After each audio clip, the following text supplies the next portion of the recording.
ఆసుపత్రికి వచ్చే రోగులకు వైద్యాధికారులు సిబ్బంది అందుబాటులో ఉండి మెరుగైన వైద్య సేవలు అందించాలని వికారాబాద్ జిల్లా కలెక్టర్ ప్రతీక్ జైన్ అన్నారు. బుధవారం ప్రభుత్వ ఆసుపత్రిని జిల్లా కలెక్టర్, సబ్ కలెక్టర్ ఉమాశంకర్ ఆకస్మిక తనిఖీ చేశారు. ICU, diagnostic centre, blood bank, emergency ward, general ward, ICTC lab, గర్భిణీలకు చికిత్స అందించే సెంటర్ను, ఆసుపత్రిలో ప్రతి రూమ్ను పరిశీలించారు. ఎంతమంది సిబ్బంది హాజరయ్యారని సంబంధిత అధికారులను అడిగి తెలుసుకున్నారు. డాక్టర్ సమయపాలన పాటించాలని ఆదేశాలు జారీ చేశారు. అత్యవసర విభాగం సిబ్బంది అందరూ అందుబాటులో ఉండాలని ఆదేశించారు. శానిటేషన్ సిబ్బంది హాస్పిటల్ను శుభ్రంగా ఉంచుకోవాలని ఆదేశించారు.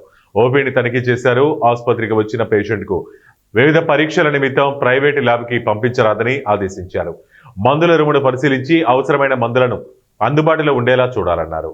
వర్షాకాలం ప్రారంభమైనందున సీజనల్ వ్యాధులు ప్రబలకుండా అత్యవసర మందులను అందుబాటులో ఉంచుకోవాలని, నిత్యం వైద్యులు అందుబాటులో ఉండి ప్రజలకు మెరుగైన వైద్యం అందించాలని అన్నారు. ఆసుపత్రికి వచ్చే పేషెంట్లతో మర్యాదపూర్వకంగా వ్యవహరించాలన్నారు.